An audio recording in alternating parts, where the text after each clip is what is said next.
Hi friends, ఇవాళ మేము కాంచరకాయ తాలింపు చేసుకుంటున్నాము. కాంచరకాయలు చూడండి, ఇవి సీజన్ బట్టి వస్తాయి. ఇప్పుడు ఇవి రేట్లు కూడా చాలా ఎక్కువ అండి.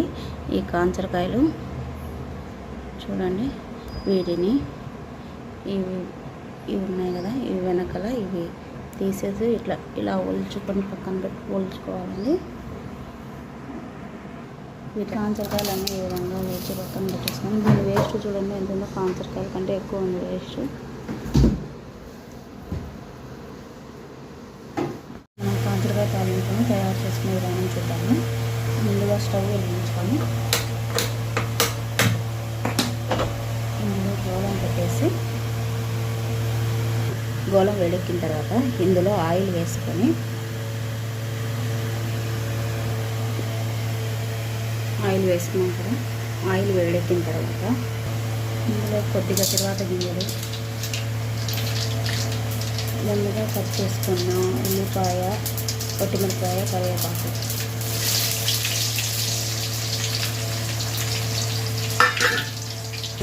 వేసిన తర్వాత ఇవన్నీ బాగా ఒకసారి కలుపుతాను. ఇది కొద్దిగా బ్రౌన్ కలర్ వచ్చిన తర్వాత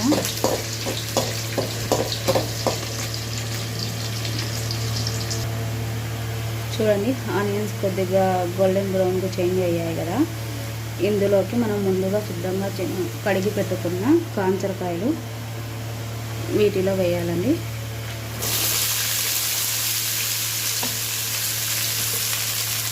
వేసి ఇందులో కొద్దిగా రుచికి సరిపడిన తర్వాత సాల్ట్ వేయాలి. ఈ కాంచరకాయలు అయితే అసలు చేదు ఉండదని బాగా వేపుకుంటా కనుక ఇవి చాలా మందికి ఇష్టంగా ఉంటాయి, కానీ కాస్ట్ ఎక్కువ అండి. ఈ సీజన్లోనే దొరుకుతాయి. కేజీ 200 ఉన్నాయండి.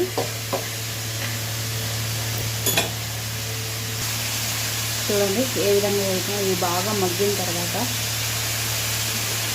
కొద్దిసేపు తర్వాత మనము మూత పెట్టుకున్నాము. మూత పెట్టుకుంటే తొందరగా మగ్గుతాయి.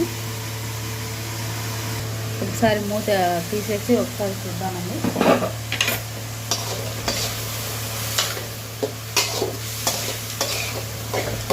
ఈ కాంచరకాయలు అయితే చాలా టేస్టీగా ఎమ్మీగా ఉంటాయండి. ఇవి చేసుకునే విధంగా చేసుకుంటే కనుక ఇవంటే నాకంటే చాలా ఇష్టం అండి. ఎవరికి ఇష్టం ఉండదండి కాంచరకాయలు అంటే. చూడండి, ఆల్మోస్ట్ వేగుతూ ఉన్నాయి కాంచరకాయలు.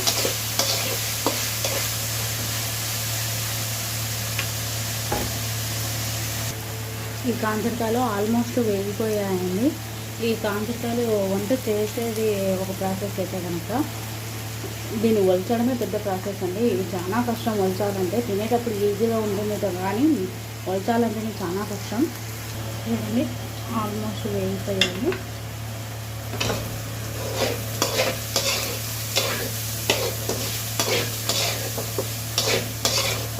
ఇందులోకి కొబ్బరి పొడి కానీ శనగకాయల పొడి కానీ చల్లుకుంటే బాగుంటుంది, కానీ పప్పుల పొడి చల్లుకుంటే కనుక తక్కువ అయిపోతాయి. దీంట్లో కొబ్బరి పొడి బాగుంటుంది, శనగకాయల పొడి బాగుంటుందని ఎవరి ఇష్టం వాళ్ళది. ఏదైనా చల్లుకోవచ్చు. పప్పుల పొడి అయితే వద్దండి.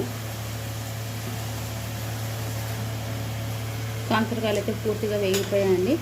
ఇందులోకి నేను కొబ్బరి పొడి యాడ్ చేసుకుంటున్నాను.